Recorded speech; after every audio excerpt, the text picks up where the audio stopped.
매일 아침 하나님과 함께 누리는 하늘의 양식, 오늘 만나. 가룟신 아닌 유다가 이르되, 주여, 어찌하여 자기를 우리에게는 나타내시고 세상에는 아니하려 하시나이까? 사람이 나를 사랑하면 내 말을 지키리니 내 아버지께서 그를 사랑하실 것이요 우리가 그에게 가서 거처를 그와 함께 하리라. 나를 사랑하지 아니하는 자는 내 말을 지키지 아니하나니 너희가 듣는 말은 내 말이 아니요 나를 보내신 아버지의 말씀이니라.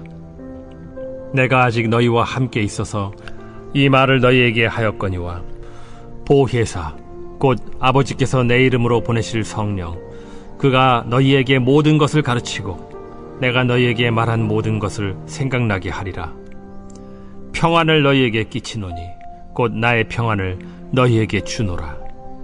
내가 너희에게 주는 것은 세상이 주는 것과 같지 아니하니라. 너희는 마음에 근심하지도 말고 두려워하지도 말라. 내가 갔다가 너희에게로 온다 하는 말을 너희가 들었나니 나를 사랑하였더라면 내가 아버지께로 감을 기뻐하였으리라. 아버지는 나보다 크심이라. 이제 일이 일어나기 전에 너희에게 말한 것은 일이 일어날 때 너희로 믿게 하려 함이라. 이후에는 내가 너희와 말을 많이 하지 아니하리니 이 세상에 임금이 오겠음이라. 그러나 그는 내게 관계할 것이 없으니 오직 내가 아버지를 사랑하는 것과 아버지께서 명하신 대로 행하는 것을 세상이 알게 하려 함이로라. 일어나라. 여기를 떠나자. 오늘 본문 27절 말씀을 보면 예수님은 제자들을 향해 너희는 마음에 근심하지도 말고 두려워하지도 말라고 말씀하십니다. 제자들은 근심하였고 두려워하였습니다. 무엇 때문일까요? 28절 말씀을 보면 예수님께서 갔다가 너희에게로 온다 하는 말을 들었기 때문입니다. 예수님의 떠나가심이 이 제자들의 마음에 근심과 두려움으로 다가온 것입니다. 그런데 예수님은 28절 말씀에 내가 아버지께로 감이 오히려 너희에게 기쁨이라고 말씀하고 있죠. 그 이유가 무엇입니까? 26절과 27절 말씀입니다. 보혜사 곧 아버지께서 내 이름으로 보내실 성령 그가 너희에게 모든 것을 가르치고 내가 너희에게 말한 모든 것을 생각나게 하리라. 평안을 너희에게 끼치노니 곧 나의 평안을 너희에게 주노라. 내가 너희에게 주는 것은 세상이 주는 것과 같지 아니하니라. 너희는 마음에 근심하지도 말고 두려워하지도 말라고 말씀하고 있죠. 이 말씀은 이렇게 정리할 수 있습니다. 예수님께서 제자들을 떠나 하나님 아버지께로 가시면 하나님은 너희에게 보혜사 성령을 보내주신다. 하나님은 그 성령을 통해 그리스도의 평안을 너희에게 줄 것이다. 이 평안은 세상이 주는 것과는 다르다. 외부의 환경과 조건에 의해 제약을 받는 그런 평안이 아니다. 죽음을 이기는 평안이다. 이 평안이 너희 안에 머물 것이기에 예수님의 떠나가심은 근심과 두려움이 아닌 기쁨이다 라고 말씀하는 겁니다. 근심과 두려움에 쌓인 제자들을 향해 주님은 평안을 선언하고 계십니다. 예수님은 특히 성령을 보혜사라고 말씀하시며 소개하고 있는데 보혜사는 위로자, 돕는 자라는 의미를 가지고 있죠. 다시 말해 성령은 우리를 위로하며 도우시는 분이십니다. 그러면 성령은 무엇으로 우리를 위로하며 도우십니까?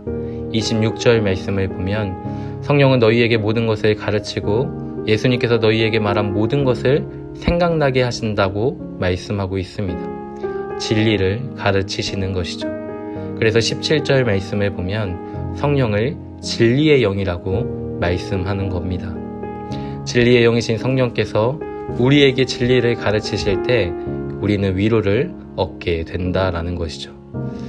이 성령이 우리에게 진리를 가르치고 또 진리를 생각나게 하면 우리의 삶이 진리 안에 안착되게 됩니다. 제자리로 돌아가게 되는 것이죠. 하나님을 떠난 죄인들에게는 늘 공허함이 있습니다. 하나님을 떠난 빈자리가 공허함으로 남아 있다라는 것이죠. 죄인들은 그 공허함을 달래고자 세상의 영광을 채우기 시작합니다. 육신의 정욕과 안목의 정욕, 이생의 자랑으로 공허한 마음을 달래고 위로를 얻고자 하는 것이죠. 하지만 세상으로부터 온 모든 영광은 하나님을 떠난 공허한 마음을 결코 위로할 수 없고 채울 수 없습니다. 진리를 떠난 우리의 마음은 근심과 두려움에 사로잡힐 뿐이다 라는 것이죠. 그러나 진리의 영이신 성령께서 우리의 삶에 찾아오셔서 진리를 가르치시고 진리로 인도하시면 하나님을 떠나 있던 마음이 진리에 다시 서게 됨으로 인해 참 위로와 평안을 누리게 됩니다. 사랑하는 성도 여러분, 진리의 영이신 성령은 위로하는 힘이 있습니다. 또 우리의 마음을 바로 세워주는 힘이 있는 것이죠. 헛되고 헛된 것에 마음을 기울이며 실패와 절망으로 넘어지고 또 넘어지는 것이 우리의 인생입니다. 그러나 성령은 진리로 우리를 가르쳐 흔들리고 넘어지고 무너진 우리의 삶을 다시 일으켜 세워주십니다. 아무리 가져도 채워지지 않고 채우고 또 채워도 충족되지 않는 공허한 마음이 진리로 채워질 때, 또 진리에 서게 될 때 비로소 평안과 위로를 누리게 되는 것이죠. 우리의 마음에 근심과 두려움을 안겨주는 것이 무엇입니까? 그것이 무엇이든 진리가 우리 속에 들어오면 그 진리가 우리를 자유하게 합니다. 마음의 근심이 진리로 해석되고 마음의 두려움이 진리로 극복되기 때문이죠. 성도 여러분, 오늘 진리의 영이신 성령이 우리에게 진리를 가르쳐 주시길 소망합니다. 하나님의 영광만이 우리의 마음에 충만히 채워질 수 있기를 간절히 소망합니다. 마음의 근심과 두려움이 떠나가고 진리의 말씀에 굳게 서서 하나님의 위로와 평안을 기쁨으로 누리는 은혜가 있기를 주님의 이름으로 소망합니다.